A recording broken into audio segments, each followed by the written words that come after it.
আপনি আমাদেরকে ভাগবতম বলে বন্দনা করছেন, এই বন্দনার যোগ্য আমরা নয়। আমরা মথুরা মণ্ডলে বাস করি ঠিকই, কিন্তু মথুরানাথ যিনি আমাদের প্রাণনাথ শ্রীকৃষ্ণচন্দ্র, তার কতটুকু আমরা সেবা করার সৌভাগ্য লাভ করেছি। শুধু তার ধামে বাস করার সৌভাগ্যটুকু পেয়েছি। ধামে বাস করলেই যে ভগবানের প্রিয় ভক্ত হওয়া যায় তা তো নয়। ধামে বাস করলাম, ধামে বাস করে ধামেশ্বর শ্রীকৃষ্ণচন্দ্রের সেবা করার দেহ পেলাম, কিন্তু তার সেবা করার সুযোগ তো পেল না। তাহলে সুযোগ যখন পেলাম না, তখন এই দেহটার সার্থকতা কি? আমাদেরকে ভক্ত রূপে যে আপনি বন্দনা করছেন, এই বন্দনা পাওয়ার যোগ্যতা আমাদের নাই। যদি ভক্তোত্তম বলতে যদি হয়, তাহলে আমাদের এই মথুরা মণ্ডলের সর্বশ্রেষ্ঠ ভক্তোত্তম হল বুদ্ধিসত্তম উদ্ধব। উদ্ধব একমাত্র সর্বশ্রেষ্ঠ ভক্ত। কেন? ভগবানের সঙ্গে সঙ্গে সান্নিধ্যে সর্বদাই আছেন, ভগবানের ঐকান্তিক ভাবে সেবা করছেন। তাই নারদ এসে যখন উদ্ধবকে বন্দনা করছেন, উদ্ধব তুমি সাক্ষাৎ ভগবানের প্রিয়তম ভক্ত, তোমার চরণ বন্দনা করি। উদ্ধব বলছেন, হে ঋষি নারদ, আমাকে ভক্তোত্তম বলছেন, এই অভিমানটাও আমার একদিন ছিল। আমি সর্বশ্রেষ্ঠ ভক্ত। কেননা গীতাতেও শ্রীকৃষ্ণ ভক্তের লক্ষণ বলতে গিয়ে বললেন, একমাত্র জ্ঞানী আমার প্রিয়। তাই যে জ্ঞানী ভক্ত, সে আমার কাছে সর্বশ্রেষ্ঠ প্রিয়। তাই জ্ঞানী ভক্তকে সর্বশাস্ত্রে ভক্ত শ্রেষ্ঠ রূপে বর্ণনা দিয়েছে। কেন বর্ণনা দিয়েছেন? না, জ্ঞানী ভক্ত তিনি জেনে ভক্তি করছেন। জেনে ভক্তি করছেন। কি জেনেছেন? না, অদ্বৈত তত্ত্ব শ্রীকৃষ্ণ, তার চরণে শরণাগতি হয়ে তার ভক্তি করার নামই হল শ্রেষ্ঠ ভক্তি।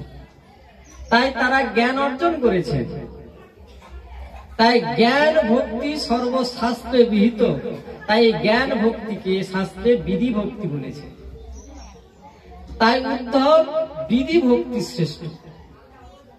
তাই বিধি ভক্তি শ্রেষ্ঠ হওয়ার জন্য এই বিধি ভক্তিতে অভিমান আছে। কেন? না, জগতে সবাই মরে করে বিধি ভক্তি, আর বিধি ভক্তিতে ব্রজ প্রেম পাইতে না রে শক্তি। তাহলে বিধি ভক্তি, জগতে যত রকম ভক্তি আছে সবাই বিধি ভক্তি করছে। আর এই বিধি ভক্তি করলে কি পাওয়া যাবে? না, জগতে সবাই বিধি ভক্তি করিয়া বৈকুণ্ঠে যায় সবে পঞ্চবিধা মুক্তি লইয়া। তাহলে বিধি ভক্তির ফল বৈকুণ্ঠ। তাহলে আমরা যে ব্রজ প্রেম আস্বাদন করতে চাই, ব্রজেন্দ্র নন্দনকে কৃষ্ণকে পেতে চাই, এই ব্রজেন্দ্র নন্দন কৃষ্ণকে প্রাপ্ত হয়ে যাবে। তাহলে ব্রজেন্দ্র নন্দনকে পেতে হলে একমাত্র রাগানুগা ভক্তিতেই পেতে হবে। তাই উদ্ধব বলছেন, নারদ এই অভিমান আমার ছিল, কিন্তু সেই অভিমান আমার একদিন চূর্ণ করে দিয়েছেন কে? স্বয়ং ভগবান শ্রীকৃষ্ণ। শ্রীকৃষ্ণ চিন্তা করলেন, এই মথুরা মণ্ডলে আমি থাকবো, কিন্তু মথুরা মণ্ডলে যেসব ভক্ত আছে এরা সব বিধি ভক্তি, ঐশ্বর্য ভক্তি, এখানে ব্রজপ্রেমের গন্ধ নাই। কিন্তু এই ব্রজপ্রেম আস্বাদন বিহীন তো আমি তো থাকতে পারি নাই। তাই এই ব্রজপ্রেম আস্বাদন কি করে হবে? এই মথুরা মণ্ডলের যিনি শ্রেষ্ঠ ভক্ত, এই ভক্ত তো বিধি ভক্ত।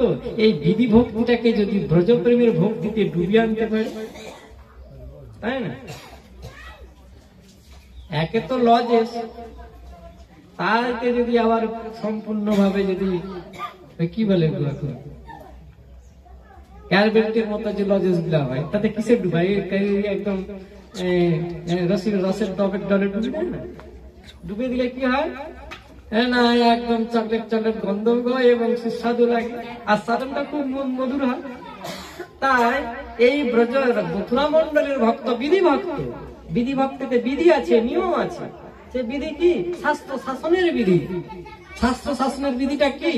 সন্তব্য সতত বিষ্ণু বিমর্চতে ন যাতচিত, সর্বদাই কৃষ্ণকে স্মরণ করিও, তাকে কোন সময় ভুলিও না। এটা শাস্ত্রের বিধি। আর এই বিধিকে পালন করার জন্য যত রকমের নিয়ম, কৃষ্ণ স্মৃতি মনে জাগানোর জন্য কত রকমের ব্যবস্থা, শাস্ত্রের কত রকম পাপ পুণ্যের বিধান। কিন্তু এই বিধি কিন্তু রস নাই, বিধি ভক্তদের মধ্যে রস নাই। বিধি ভক্তদের মধ্যে কি আছে? বিচার আছে, ক্ষণে ক্ষণে বিচার। কিসের বিচার? শাস্ত্রের বিচার, শাস্ত্রের বিচার। এই ভক্তদিকে প্রণাম করছে, হাত দিচ্ছে না, হাত দুনিয়া হাত ধরে আমার একজনকে প্রণাম করবে, তাহলে কি করবো? এই পকেটে জলের বোতল রাখো, পকেটে জলের বোতল রাখতে হচ্ছে। যখন কাকু ভক্তকে প্রণাম করি হাত দিতে হবে।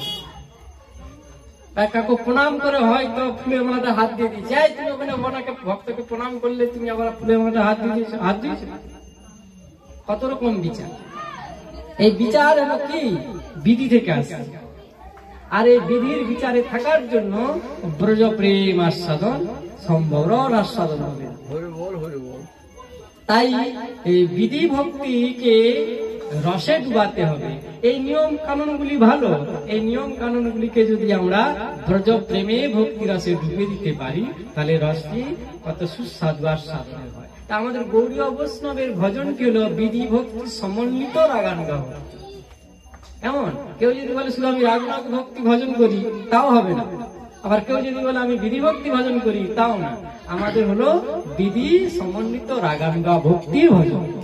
আমাদের বিধি ভক্তিটাকে রাগানুগা ভজনে ডুবি আমাদেরকে ভজন করতে হবে। বিধিও থাকতে হবে আর রাগানুগা ভক্তি থাকতে হবে।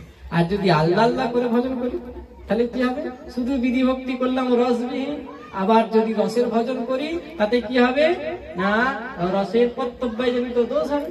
আর কর্তব্যায় জনিত দোষ হওয়ার জন্য কি হবে? তাকে অধঃপতন যেতে হবে। তাই আমাদের বিধি ভক্তি সমন্বিত রাগানুগা ভক্তি কেমন? তাই বিধি ভক্তিটাকে যদি রসে ডুবে দিতে পারি, তাহলে আস্বাদনটা সুস্বাদু হয়। তাহলে উদ্ধব ভক্তি সত্যম ঠিকই, কিন্তু এ তো ব্রজরস নাই। তাই উদ্ধবকে কৃপা করে যদি আমি ব্রজে পাঠাই, তাহলে ব্রজ ভক্তদের সাথে সঙ্গ করতে করতে করতে তাদের ব্রজ প্রেমের রস, ব্রজ প্রেমের ভাব, ব্রজ প্রেমের আস্বাদনটা প্রাপ্তি হয়ে মথুরায় আসবে। তাহলেও এই মথুরা মন্ডলের উদ্ধবের সাথে আমি ব্রজ প্রেমের কথা আস্বাদন করে আমার জীবনকে ধরে করতে পারবো। তাই উদ্ধবকে কৃতার্থ করার জন্য উদ্ধবকে ভগবান কৃপা করে পাঠিয়েছিলেন। তাই উদ্ধব বলছেন, ভগবান কৃপা করে আমাকে ব্রজে পাঠিয়েছিলেন। সেদিনে বুঝে গিয়েছি যে বিশ্ব জগতের যদি ভগবানের কেউ যদি ভক্ত থাকতে হয়, তাহলে ভক্তের মধ্যে শ্রেষ্ঠতম ভক্ত হল ব্রজ প্রেমী ব্রজগোপী। এই ব্রজগোপীগণের প্রেমের মতো আর বিশ্ব জগতে কারো প্রেম হতে পারে না। এত প্রেম উচ্চ স্তরে, এই প্রেমের নাগাল কেউ পায় নাই। দেবতা আদি ব্রহ্মাদি পর্যন্ত কেউ পায় নাই বলেই ওনারা বৃন্দাবনেশ্বরীর কাছে প্রার্থনা করছেন। ব্রহ্মাদি দেবগণ কি প্রার্থনা করছেন? বাসনা নাই স্বর্গবাসী, হেরি তব শ্রীনিবাসী, ব্রজবাসী করো সেও ভালো। তৃণলতা গুল্ম আদি যা কর কমলাক্ষী, বৃন্দাবনে লতা গুল্ম হোক, বৃক্ষলতা হোক, করে আমাদিকে জন্ম দিও। যেন ওই জন্ম প্রাপ্ত হয়ে বৃন্দাবনে ব্রজগোপীগণের পথে চলতে চলতে কিছু না পায়, অন্তত তাদের পদল আমি লাভ করতে পারব। তাই উদ্ধব প্রার্থনা করে বলছেন, নন্দ ব্রজস্ত্রীনাং পাদরের অবিঘ্নসু ঝাসাঙ্গ হরি কথোদিগীতং পুনাতি ভুবনত্রয়ং। হে বৃন্দাবনেশ্বরী, তোমার চরণে প্রেম হোক আমার, এই প্রার্থনা করার মতো আমার যোগ্যতা নেই। কেন শ্রীমতী রাধারানী তোমার চরণে দাসী হওয়ার যোগ্যতাও প্রয়োজন, সেই যোগ্যতা তো আমার নাই। তাই যোগ্যতা নাই কিন্তু লোভ আছে, যোগ্যতা নেই কিন্তু লোভ আছে। কিন্তু এই লোভ তো এমন দিনকে দিন তোমাদের কথা শ্রবণ কীর্তন করতে করতে, ব্রজপ্রেমের কথা শ্রবণ করতে করতে লোভাতুর হয়েছি। ওই ব্রজপ্রেম পেতে চাই, কিন্তু পাবো কি করে? যোগ্যতা তো নেই। তাই যোগ্যতা আসবে কি করে? যোগ্যতা আসার একমাত্র উপায় হলো এই বৃন্দাবনের রস। এই বৃন্দাবনের রজ, এই রজ রানী যদি কৃপা করে করুণা করে কোনদিন এই ব্রজ বৃন্দাবনে গোপী দেহ দেয়, তাই এই বৃন্দাবনের রজ রানী তুমি কৃপা করো, করুণা করো, যেন আমার অভিঘ্ন সুখ, আমার অভিলাষ পূর্ণ হয়, যেন শ্রীমতী রাধারানীর চরণে দাসী দাসী অনুরক্ত লাভ করতে পারি। তাই উদ্ধব, তুমি একবার ব্রজে যাও, ব্রজে যাও। ব্রজে যাব কেন না, আমার ব্রজের প্রিয়জনদের সংবাদ তুমি নিয়ে যাবে। তোমার ব্রজের প্রিয়জন কে? আমার পিতা মাতা, শ্রীদাম সুদামাদি সখাগণ এবং ব্রজগোপী শ্রীমতী রাধারানী, তারা তোমার এত প্রিয়, তার জন্য তোমার এই মলির বদন নয়নশ্রু বিগলিত হচ্ছে। ব্রজের প্রেমের কথা বলতে বলতে আমার প্রাণনাথ শ্রীকৃষ্ণ নয়ন জলে ভেসে যাচ্ছেন। উদ্ধব দেখছেন কত দিনের সঞ্চিত হৃদয়ের দুঃখকে হৃদয়ের মধ্যে সঞ্চিত করে আজকে প্রিয় আমার কাছে সেই উন্মুক্ত হয়ে যেন সেই ব্রজপ্রেমের কথা বলছেন, আর ব্রজপ্রেমের রস যেন নয়ন দিয়ে বিগলিত হয়ে যাচ্ছে।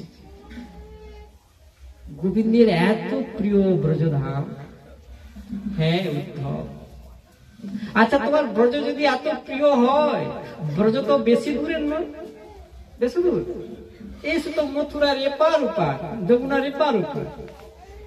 কিন্তু এপার ওপার কাছে হতে পারলেও, কিন্তু ভৌগোলিক দূরত্ব বৃহৎ না হতে পারলেও, কিন্তু এর ভাবগত দূরত্ব বহু। কেন ভাবগত দূরত্ব? ভৌগোলিক দূরত্ব তো বেশি নয়, কত হবে? 5 কিলোমিটার হবে। যার জন্য পার হয়ে যদি আসতে 12 কিলোমিটার, ওই তো দিনে তো 4-5 বার যাওয়া যাবে। এখনকার দিনে তো আরো সহজ, মোটর সাইকেল নিয়ে কতক্ষণ লাগবে? 4-5 বার কেন, 10-12 সাজা। তাই একবার যে কি সংবাদ নিয়ে যাওয়া যায় না, যায় না। এটা ভৌগোলিক দূরত্ব না হলেও ভাবগত দূরত্ব। কেন ভাবগত দূরত্ব? বৃন্দাবন হলো প্রেমের ভূমি, আর মথুরা হলো কর্মের ভূমি। কর্মের ভূমিতে নামিয়ে আনলে কর্ম হলো মলি।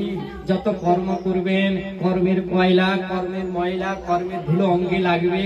আর ওই প্রেমকে যদি নামিয়ে আনো, তাহলে ওই প্রেমও তোমার কর্মের ময়লাতে মলিন হয়ে যাবে। তাই কর্ম মানে কাম্য কর্ম, এখানে আত্মপ্রীতি আছে, আর প্রেম হলো ভগবত প্রীতি। আর এই ভগবত প্রীতি প্রেমকে যদি কামনার ভূমিতে নামিয়ে আনি, তাহলে এই প্রেম মলিন হয়ে যাবে। তাই ভৌগোলিক দূরত্ব না হলেও ভাবগত দূরত্ব আছে। তাই প্রেমকে কখনো কর্মের ভূমিতে নামিয়ে আনা যায় না। তাই ভাবগত দূরত্বে আমি আনতে পারি না। আচ্ছা তুমি না প্রেমকে ব্রজবাসীর দিকে না আনতে পারো, তুমি তো মাঝে মাঝে যেতে পারো। বলছে আমিও যেতে পারি নাই উদ্ধব। কেন যেতে পারি নাই জানো না? আমি মথুরা মন্ডলে সেই কংসকে বধ করার পর কংসের 2 স্ত্রী, এরা কি করেছে জানো? ওদের পিতা একদম জোড়াসন্ধের কানে ভালো ভালো করে কথা লাগিয়ে দিয়েছে। তারপরে জোড়াসন্ধ শতবার সৈন্য নিয়ে আমাকে আক্রমণ করছে মথুরা মন্ডল। কিন্তু মথুরা মন্ডলের তো আমি রাজা নই, আর রাজা হয়েছেন আমার দাদু উগ্রসেন। তিনি তো বৃদ্ধ, তিনি তো যুদ্ধ ঘোষণা করতে পারবেন না। তাই মথুরা মন্ডলে এইমাত্র রাজ্য শাসন আমি ভার গ্রহণ করেছি পরিচালনার জন্য। তাই বারবার যদি আক্রমণ হয়, মথুরাকে রক্ষা করা যাবে না। তাই আমি যদি মাঝে মাঝে মথুরা মন্ডল ত্যাগ করে ব্রজধামে যাই, তাহলে জোড়ার সন্ধ্যাদি এরা বুঝে যাবে আমার দুর্বলতার জায়গাটা। দেখবেন যখন শত্রুকে কখনো ভাবেই যখন পরাজিত করতে পারা যাচ্ছে না, তখন বুঝতে হবে এই যাকে পরাজিত করতে পারছি না, নিশ্চয়ই আর কোন একটা বিশেষ দুর্বলতার জায়গা আছে। সেই দুর্বলতার জায়গাটা যদি খুঁজে নেওয়া যায়, তাহলে তাকে অনায়াসে পরাজয় করা যায়। তাই আমি বারবার যদি মাঝে মাঝে এই মথুরা মন্ডল ত্যাগ করে ব্রজধামে যাই, তাহলে ব্রজজন যে আমার প্রিয়জন, এটা যদি জরাসন্ধ জানতে পারে, তাহলে কি করবে? মথুরা মন্ডল আক্রমণ বন্ধ করে দিয়ে ওরা আক্রমণ করবে আমার ব্রজমন্ডল। তাই ব্রজমন্ডলের গোপীগণ তারা গোয়ালা জাতি, তারা সরল, সত্যবাদী এবং তারা ভালোবাসার মানুষ। তাই তারা যুদ্ধ করতে জানে না, অস্ত্র ধরতে জানে না। প্রেম কোনদিন অস্ত্র ধরতে জানে না, জানে? প্রেম জানে না অস্ত্র ধরতে, প্রেম চায় শান্তি, আনন্দ। তাই ব্রজ প্রেমে ব্রজধামের মানুষরা অস্ত্র ধরতে জানে না, তাই তারা যুদ্ধ কৌশল জানে না, যুদ্ধ করতে পারবে না। তারপরে কি হবে? জরাসন্ধ আমার সুন্দর ব্রজধামকে একদম নষ্ট করে দিবে, তাই আমি যেতে পারি না। আচ্ছা, তুমি না যেতে নাই পারো, মাঝে মাঝে তো তার দিকে নিয়ে আসতে পারো, তাই না? মাঝে মাঝে নিয়ে আসতে পারো না? এখানে নিয়ে এসে রাখতে পারো না, ঠিক আছে, মাঝে মাঝে নিয়ে আসতে পারো। বলছে মাঝে মাঝেও নিয়ে আসতে পারি নাই। কেন না পারি নাই জানো? ব্রজ প্রেম ব্রজতেই সুন্দর। সেই প্রেমকে মথুরায় নিয়ে এলে সৌন্দর্যতা মলিন হয়ে যাবে। তাই বাগানে আমরা সুন্দর গোলাপের বাগান, ওই গোলাপের বাগান বাগানেতেই সুন্দর, কিন্তু এই গোলাপের বাগান থেকে যদি গোলাপ বিন্দুযুক্ত করে নামিয়ে দাও, তাহলে দেখবেন কালকে তুলে নিয়ে এসেছেন, আজকে গোলাপ মলিন হয়ে যাবে। তাই ব্রজ প্রেম ব্রজতেই সুন্দর। তাই উদ্ধব, তুমি একবার চাও ব্রজে, ব্রজে গিয়ে আমার সংবাদটা দিলেই তারা প্রাণে বাঁচবে। তারা বুঝে আর প্রাণে বাঁচে নাই। কেন না? মন মনস্কা মত প্রাণা মদত্তে তত্ত্ব দেহিকা মামেইব দ্বৈত পৃষ্ঠম আত্মনং মনসাগতা। দেখো ব্রজগোপীগণ কেমন এত তোমাকে ভালোবাসে, তুমি তার দিকে এত ভালোবাসো কেন? কেন জানো উদ্ধব? সমস্ত ব্রজগোপীগণ তারা মন মনস্কা, তারা তাদের মনটি আমাকে দিয়ে দিয়েছে। তাদের মনের মধ্যে যে ভাবনা, মনের ধর্ম কি? ভাবনা তো চিন্তন। তাই মনের যে ভাবনা চিন্তনটি, সেই চিন্তনটি সর্বদাই আমাকে নিয়ে, তাই তাদের মনটি তারা আমাকে দিয়ে দিয়েছে। তাই মন মনস্কা মত প্রাণা, তাদের প্রাণটি আমার জন্যই নিবেদিত। মদত্তে তত্ত্ব দেহিকা, আমার জন্য তারা দেহ ত্যাগ করতেও দ্বিধাবোধ করে নাই, তাদের দেহটিও আমাকে দিয়ে দিয়েছে। তাই মামেইব দ্বৈত কৃষ্ণম, তাদের প্রিয় আত্মা, সেই আত্মার থেকেও প্রিয় হলো আমি। তাই ব্রজগোপীগণের আমি ছাড়া আর কেউ নাই। তাই তন্ন মনস্কাগতা, তারা মনে মনে আমাকে সমর্পণ করে দিয়েছে। এই সমর্পণের কথা গীতা শ্রীকৃষ্ণ বলেছেন, গীতায় সর্বশেষ অষ্টাদশ অধ্যায়তে, অর্জুন তুমি সত্য সত্য আমাকে পেতে চাও। আমাকে লাভ করা মানেই আনন্দকে লাভ, আর আনন্দকেই তোমরা পেতে চাও। তো এই আমাকে পাওয়ার উপায়টা কি জানো? তোমাকে যে এত শ্লোকে শ্লোকে কত উপদেশ করেছি, কর্মের উপদেশ, জ্ঞানের উপদেশ, যুগের উপদেশ, সব উপদেশগুলোকে ত্যাগ করো। এবার সর্বশ্রেষ্ঠ উপদেশ আমার শুনো, আমার একেবারে অন্তরঙ্গ কথা, গোপন কথা। আমাকে পাওয়ার একমাত্র উপায় হলো তোমার মনটা তুমি আমাকে দিয়ে দাও। মন মনা ভব মদ ভক্ত মদ যাজি মাঙ্গ নমস্কুরু মা মে বৈশ্য কন্তম প্রতিজানি প্রিয়সী। তোমার মনটা তুমি আমাকে দাও। মন দিলেই সব দেওয়া হয়, আর মন না যদি দাও কিচ্ছুই দেওয়া হয়। তাই ভক্তি মানে দেহ দেয়া নয়, ভক্তি মানে কথা দেয়া নয়, ভক্তি মানে মন দেওয়া। এমন মন দেওয়ার নামই হলো শরণাগতি। তবেই বাসমি তবেই বাসমি, আমি বললাম ঠিকই, আমি তোমার আমি তোমার। এটা যেমন বদন দিয়ে বলেছ, তেমনি মন দিয়ে অনুমোদন করো। আর মন যদি অনুমোদন হয়ে যায়, তাহলে দেহ দিয়ে তাকে পাওয়ার চেষ্টা করবে। কিন্তু মুখে বলছো মন অনুমোদন করে নাই, আর মন অনুমোদন করে নাই বলে আপনি তাকে পাওয়ার কোন রকম চেষ্টা, মানে কি সাধনা, আপনি সাধন চেষ্টা করলেন, তাহলে পাবেন? আপনি মুখে নাই বলুন, কিন্তু মনে যদি অনুমোদন করেন, তাহলে মন চাইলে, কেন মন তো কর্তা, আর মন যখন কর্তা আদেশ করে দিয়েছে আমি রূপটাকে দেখতে চাই, সঙ্গে সঙ্গে চোখ নয় সেই দিকেই ছুটবে। তেমনি মনকে অনুমোদন করেন, হে গোবিন্দ আমি তোমার, তুমি আমার। তাই মন মনস্কার মত প্রাণা মদত্তে তত্ত্ব দেহিকা। তাই গোপীগণ আমাগত প্রাণ। তাই উদ্ধব, আমি তো প্রাণ চলে এসেছি, তাদের প্রাণ ফিরে পাওয়ার একমাত্র উপায় কি জানো? আমার সুখেতেই তারা সুখী, আমি সুখে আছি, এই সংবাদটা পেলেই ব্রজধামের সমস্ত গোপীগণ তারা আবার প্রাণ ফিরে পাবে। তাই কৃষ্ণ আমার গৃহে ব্রজগোপীদের কেমন অবস্থা উদ্ধব জানো? তারা বুঝি আর প্রাণে বেঁচে নাই, তাদের দেহ গেহ সমস্ত কিছু বৃথা তাদের চলে গিয়েছে, তারা বুঝি আর সুন্দরভাবে সাজে নাই, আমার বিরোহিনী হয়ে তারা বুঝি আর আহার করে নাই, আমার বিরোহী হয়ে তারা হয়তো আর নিদ্রা যায় নাই, তাই তাদের দেহ মন প্রাণ ক্ষীণ হতে হতে তারা বুঝি মৃত্যুর দশায় প্রাপ্ত হয়েছে। ব্রজগোপীদের দশম দশার শেষ দশা হলো মোহ মৃত্যুর দশা। তাই মৃত্যুর দশায় তাদের অবস্থা। তাই একবার তুমি যাও, এই মৃত্যু থেকে তারা আবার বেঁচে উঠবে। কেন? উদ্ধব, তুমি ব্রজ সৌম্য, তুমি শান্তির মূর্তি। তাই শান্ত ব্যক্তিকে যদি পাঠানো যায় উত্তপ্ত জায়গায়, কি যেখানে খুব গন্ডগোল লেগে গেছে, মারপিট লেগে গেছে, সেখানে কাকে পাঠাবে? গন্ডগোল করার লোককে পাঠাবে? কি হবে তাহলে? গন্ডগোল থামবে না, বাড়বে, আরো বেড়েই যাবে।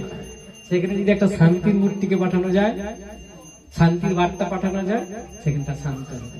তাই ব্রজগোপীগণের বিরহ আগুন জ্বলছে, এই বিরহ আগুনের জায়গায় কি দিতে হবে?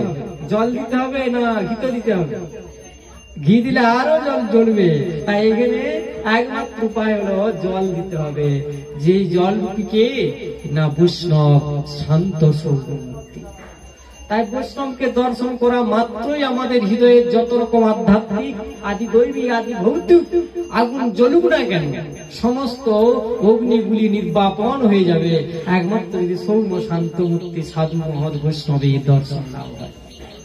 তাই উদ্ধব, তুমি যাও, তুমি সৌম্য মূর্তি, তোমাকে দর্শন করলেই ব্রজগোপীদের হৃদয়ের প্রেমে বিরহের আগুন নিভে যাবে।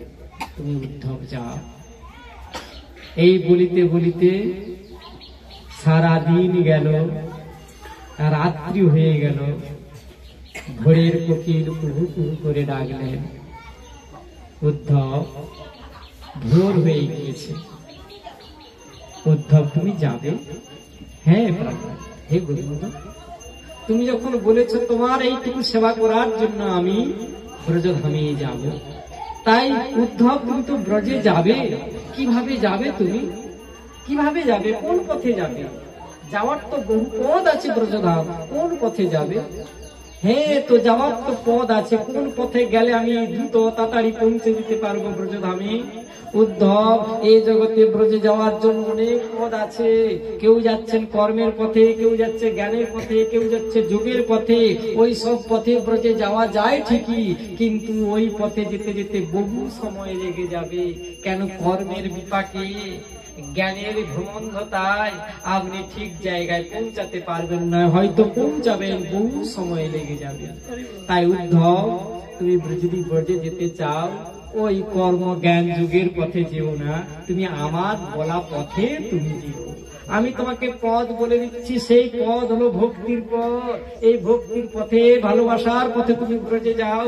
ব্রজপ্রেমকে যদি প্রাপ্ত হতে চাও, একমাত্র ভালোবাসায় এই ব্রজপ্রেমকে প্রাপ্ত হওয়া যায়। এই ব্রজ পথে তুমি যাবে, কেমন ভাবে যাবে জানো? তুমি যমুনার পার হবে, যমুনার পার হয়ে তুমি পূর্ব দিকে দিশায় যাবে। পূর্ব দিকের পথ চলতে চলতে চলতে তুমি কোথায় পৌঁছে যাবে?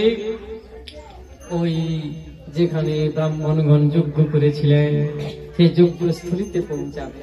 সেখানে গিয়ে যজ্ঞস্থলিতে তুমি প্রণাম করবে। সেই প্রণাম করে তারপর তুমি একদম উত্তর দিশার পথ ধরে নেবেন। সেই পথে চলতে চলতে দেখবে দুই পাশে পথের বাগানে জুঁই ফুলের বাগান। সেই জুঁই ফুলের বাগানের পথে চলতে চলতে একবারে তুমি পৌঁছে যাবে গোষ্ঠগোচারণে। আর সেই গোষ্ঠগোচারণে গিয়ে তুমি দেখবে আমার সখাগণ খেলাধুলা করছেন, যে যার ভাব নিয়ে। তাদের সাথে তুমি কোনো কথা বলো না, শুধু তাদেরকে দর্শন করিও। তারপর তুমি একবারে পৌঁছে যাবে নন্দীশ্বর পর্বতের শান বেশি। সেখানে যে দেখবে নন্দীশ্বর পর্বতের পাহাড় থেকে মাধবী, মালতী, কুন্দলতা তারা কুসুমে ভরে মধুগন্ধে তারা ঝরে পড়ছে, আর তাদের ফুলের উপরে বসে ভ্রমর গুনগুন করে গান করে মধুপান করছে।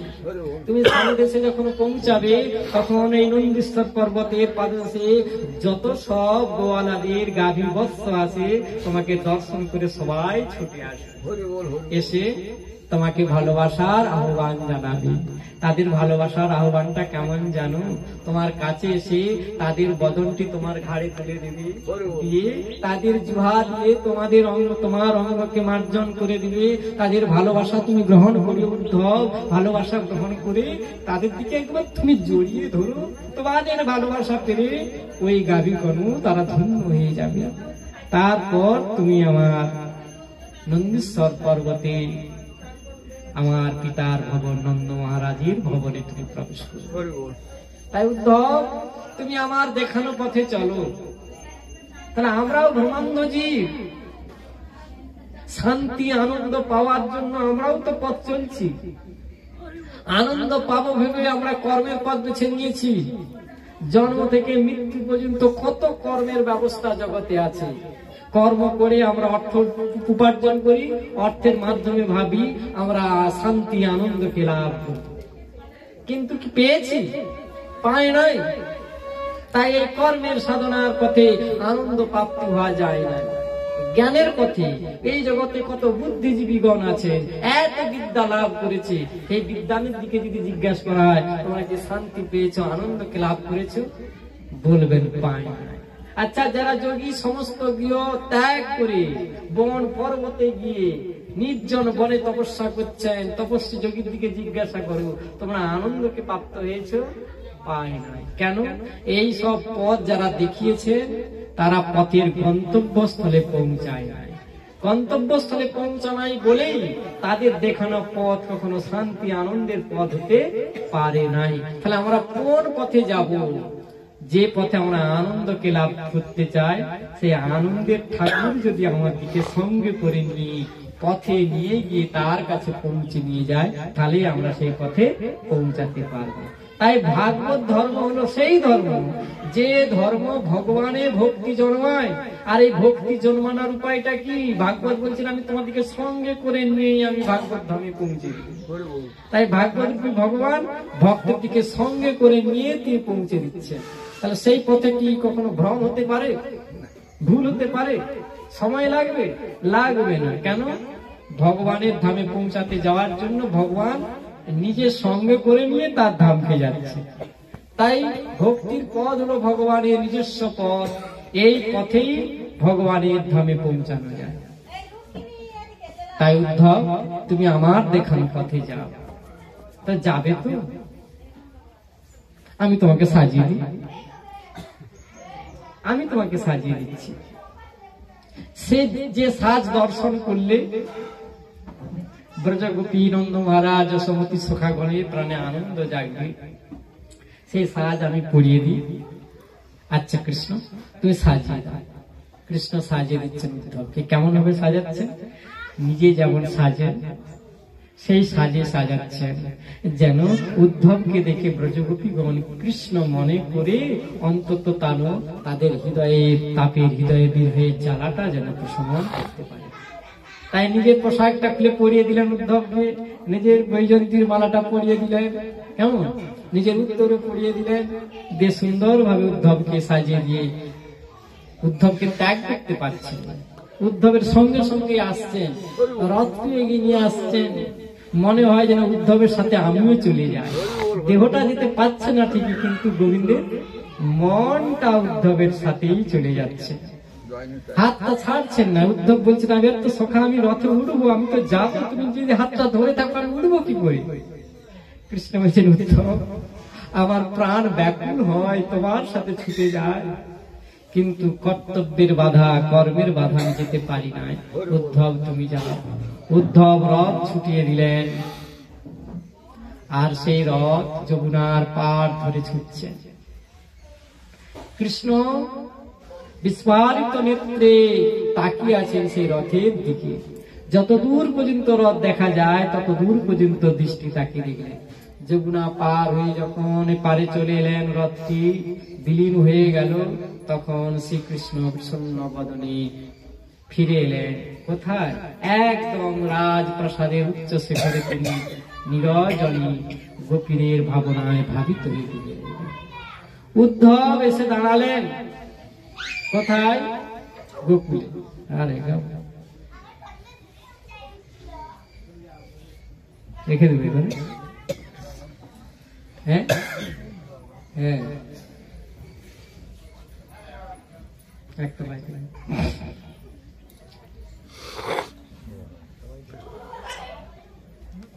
যমুনার পারে সে রথটি দাঁড়ালেন। রথ থেকে উদ্ধব নামলেন। উদ্ধব চিন্তা করলেন, ভগবানের কাছে ব্রজধামের কত মহিমা শ্রবণ করেছি, এই ব্রজধামে পাদুকা নিয়ে আমি যাব না। রথের পর পাদুকাটা রাখবেন। রেখে উদ্ধব রথ থেকে সাষ্টাঙ্গে দণ্ডবত প্রণাম করলেন আগে ব্রজভূমিতে। ভগবানের প্রিয় ধাম, তার প্রিয় ভক্তগণ এই ব্রজধামে থাকে। তাই উদ্ধব এই ব্রজধামে দেহটিকে লুটিয়ে দিলেন, যেন শ্রীকৃষ্ণের দ্বৈত কার্য যেন আমি করতে পারি। তাই ব্রজধামে প্রণাম করলেন। প্রণাম করে উদ্ধব আস্তে আস্তে রথটিকে পেছনে আসছেন, আর রথের অগ্রভাগে উনি যাচ্ছেন। যেতে যেতে যমুনার তীরে এসে দাঁড়ালেন। আর যমুনার জলে ব্রজগোপীগণ অপরাহ্ন বেলায় স্নান করতে এসেছেন। স্নান টান সেরে যমুনার জল মাথায় করে নিয়ে তারা সবাই গুনগুন গুনগুন করে কৃষ্ণের নাম রূপ গুণ গান করতে করতে যারা যাচ্ছে। উদ্ধব দর্শন করলেন, এরা কারা? এদের কোথায় যে শ্রীকৃষ্ণ বারবার বদনে আমাকে শ্রবণ করিয়েছেন। এই সেই ব্রজগোপীগণ।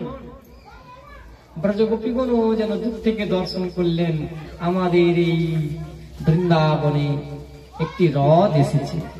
এই রথ কার? কোথা থেকে এসেছে? মথুরা মন্ডল থেকে রথ এসেছে। এই মথুরা মন্ডল থেকে যদি রথ আসে, সেই রথ কে? এই রথে কে? সেই আমার কৃষ্ণচন্দ্র এসেছে।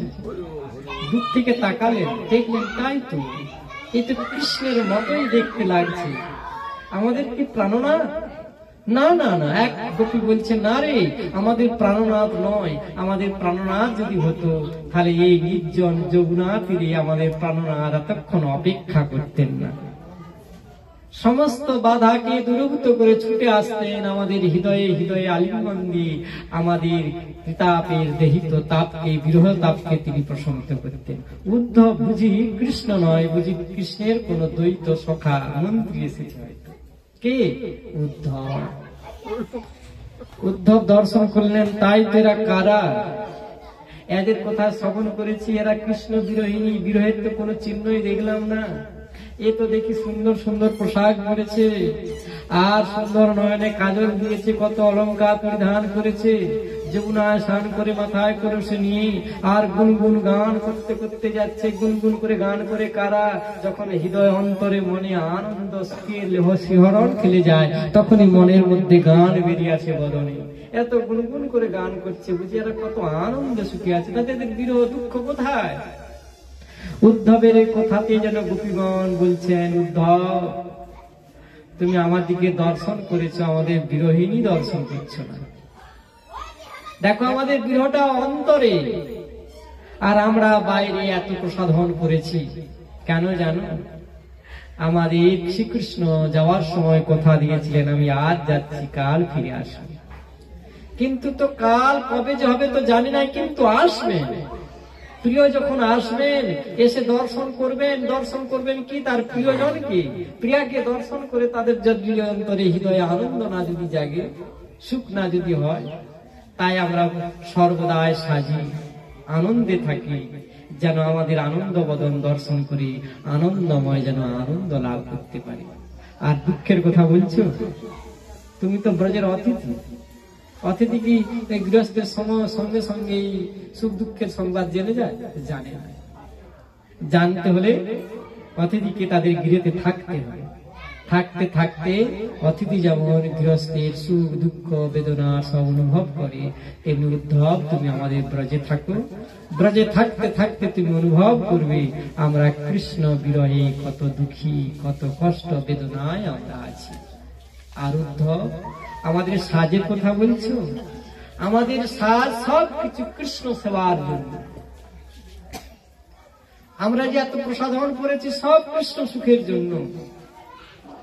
যেন তোমাকে এক প্রমাণ দিই, আমরা যখন কৃষ্ণ বিরহে সারাটা দিন অপেক্ষায় থাকি, সন্ধ্যার পর যখন শ্রীকৃষ্ণ আমাদের কুঞ্জে আসে, তখন কুঞ্জে আসার সময় শ্রীকৃষ্ণের চরণে গরম জলে ধৌত করে দিয়ে তারপর তার চরণকে আমরা বক্ষে ধারণ করি।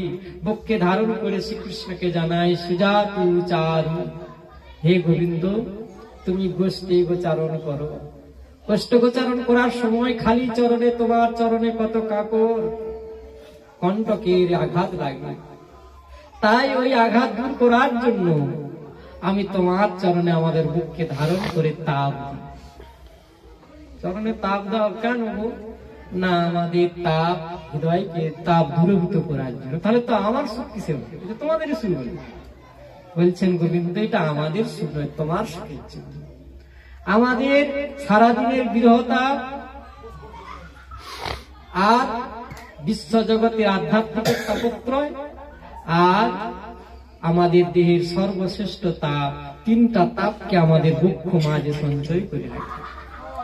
তাই তোমার চরণে আমাদের বক্ষে ধারণ করে তাপ দিই। ব্যথার জায়গায় যদি তাপ দেওয়া যায়, ব্যথার তাপ উপশম হয়। তাই গোষ্ঠগোচারণে তোমার চরণে কত ব্যথা লাগে, ওই ব্যথার জায়গায় আমাদের তোমার চরণ বক্ষে ধারণ করে আমরা তাই তাপ দিই। তাই আমাদের এই সেবাটাও আমাদের সুখের জন্য নয়, তোমার সুখের জন্য। তাই গোপীদের প্রেমের সার্থকতা এখানে, গোপীদের আত্ম সুখ নাই, আত্মসুখ নেই। সেবা হচ্ছে ঠিক, কিন্তু সেবার মধ্যে লক্ষ্যটা কোথায় আপনারা বুঝতে পারবেন। সেবার মধ্যে লক্ষ্যের উপরেই প্রেম, লক্ষ্যের উপরেই কাম। লক্ষ্যটা যদি থাকে কৃষ্ণ সেবার জন্য, তাহলে সেটা প্রেম। আর যদি আত্মসুখের জন্য হয়, সেটা হলো কাম। আপনি গোবিন্দ সেবা করছেন, গোবিন্দ সেবা করে গোবিন্দকে ডেলি মালা পড়া, ডেলি মালা পরিয়ে দেন, বা গোবিন্দকে মালা পড়ালে খুব সুন্দর লাগে। তা আপনি দৈনন্দিন মালা চয়ন, পুষ্প চয়ন করতেছেন, চয়ন করে মালা গাঁথতেছেন, গোবিন্দের গলে দেশে দিচ্ছেন। আপনি ভাবছেন গোবিন্দকে আমি কত ভক্তি করি, গোবিন্দকে কত সুখ দিচ্ছে। আপনি বুঝতেই পারেন নাই এটা গোবিন্দকে সুখ দেওয়াই হয় না, গোবিন্দকে কষ্ট দিয়াচ্ছে। গোবিন্দের কোথায় ঘাড় কোনটা হবে? এখনকার যত যত সব ফুল, শীতকালের ফুল কি সব ঠান্ডা? তাহলে ঠান্ডা ফুলগুলাকে যদি মালা গেঁথে একদম ভোরবেলা উঠে পুষ্পচয়ন করে দিল, পুষ্পচয়ন করেই একদম মালা গেঁথে দিল, তাহলে ভোরবেলা ফুল অনেক ভিজা ফুল, তাহলে ভিজা ফুলটা মালা গেঁথে যদি গোবিন্দের বলে, তো সেটাই হ্যাঁ গোবিন্দকে কত সুন্দর লাগছে, গোবিন্দকে আমি সেবা দিয়েছি, গোবিন্দ সুখ দিলাম। কিন্তু গোবিন্দকে সুখ দেওয়া হলো, গোবিন্দকে দুঃখ দেওয়া হলো। ভিজা ফুলের মালা পরিয়ে দিলে, আর ভিজা ফুলের মালা গোলা সারাদিনটা রইল, তাহলে ভিজা ফুলটা যদি সারাদিনটা রয় তাহলে কি হবে? ঘাড়ে তো রয় শুনে ঘাড়ে ব্যথা আছে, তাতে গোবিন্দ সুখ হবে? গোবিন্দকে কত ভক্তি করতেছি। হ্যাঁ, তাহলে গোবিন্দকে যদি মালা দিতে হয়, তাহলে মালা দিতে হবে শুকনা ফুলের মালা, যে ফুলের রস নেই, ভিজানো। এমন ফুল এখন শীতকালে গাঁথতে হবে। তাহলে কি ফুল পাওয়া যাবে? এখন কুন্দ পাওয়া যাবে, তাই না? এখন কি কাগজ ফুল পাওয়া যাবে, কি কি ফুল পাওয়া যায় এখন। আর যত সেই গেঁদা ফুলও দেওয়া যাবে, গেঁদা ফুলও ভিজাবো, হ্যাঁ ঠান্ডা ফুল। তাহলে এই ফুল দিয়ে সেবা করতেছি, তাহলে এই সেবার মধ্যে বোঝা যায় কোনটা প্রেম, কোনটা কাম। কেমন সেবার মধ্যে উপলব্ধি হয়। তাই কৃষ্ণ প্রীতি সুখ যেন হয়। আপনি আজকে ভাবলেন গোবিন্দকে অনেক কিছু করে সেবা দেবেন, সেবা দিবার জন্য একদম পুষ্পান্ন বানালেন, পনির বানালেন, সব কিছু বানালেন, যে গোবিন্দকে সেবা দেবেন। গোবিন্দকে সেবা দেবে, গোবিন্দ খুব সুখ হয়েছে। কেমন সুখ হলো? এমন পনিরে ঝাল গোবিন্দ বদলে দিতেই পারেন, তার গোবিন্দ খুব সেবা দিয়েছে। হ্যাঁ না, আমি কালকের সময় কথা বলি, কালকে সকালে পাঠে যাবো বলে টাকার দেখা গোবিন্দকে সেবা দিচ্ছি। পাতক সেবা দিতে গিয়ে শিষ্য কোথায় নিয়ে এসেছিল, কোথায় মুখ সব্জির মতো দেখতে, সাদা ধপধপ করছে, মুখ সব্জি কোথায়? কিন্তু আমি সবজি বলেই জানি। কি করেছি জানো? একদম তাকে আমি না করেছি, করে তাকে কাবে দিয়েছি। আর কি দিয়েছি জানো? শশা দিয়েছি, শশা, আপেল, এইসবগুলো মানে 5-6 রকমের ফল দিয়েছি। আমি তো গোবিন্দকে সেবা টেবা দিয়া পরে তাড়াতাড়ি পাঠিয়ে যাবো, বাল্য সেবা করতে বসেছি। আর তোমার মা কিছু বাল্য সেবাটা প্রশংসা দিয়েছে, দিয়ে প্রথমে বলি শশাটা একটু সেবা করি। বাবা শশা সেবা করতে যাবো কি বাবা, শশা এমন তিতা, আমি বলি আর কি সেবা করবো, এত তিতা কি করে খাওয়া যাবে? তখন আমার মনে হলো হায় হায় হায়, আমি যদি একটু আগে চিখে দিতাম তাহলে আমার গোবিন্দকে দিতাম না। আমি চাগলাম না আর গোবিন্দকে দিয়ে দিলাম। আমার মদনের আজকে কি অবস্থা, মদনটা সারাদিন তিতা তিতাই থাকে। এত তিতা খাওয়া যায়? আচ্ছা ওইটা নয়, তিতা হয়েছে, এই লেবুটা একটু দেখি। এই লেবুটা যেই মদনে দিচ্ছি এত আর একদম দাঁড়া দাঁড়ানো সার হয়ে গেছে। সেই কালকে সারাদিনটা আমার মনটি খারাপ। কেন কেন খারাপ হয়ে গেল? যার সুখের জন্যই এত সেবার আয়োজন, তাকে সকালবেলাটাই আমি সেবায় সুখ দিতে পারতাম।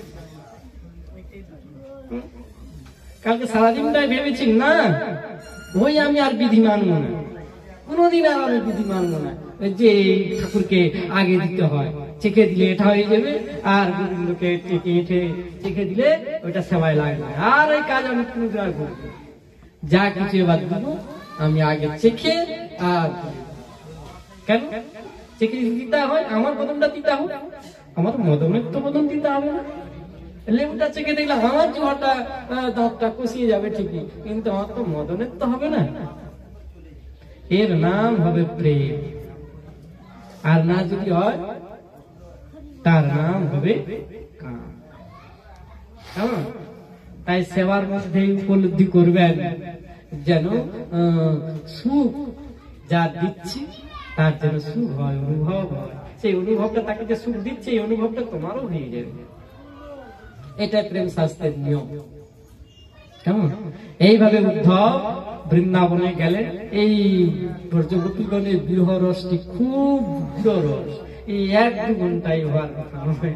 কেমন? অনেক কথা আছে, আর এগুলো সব পাবে।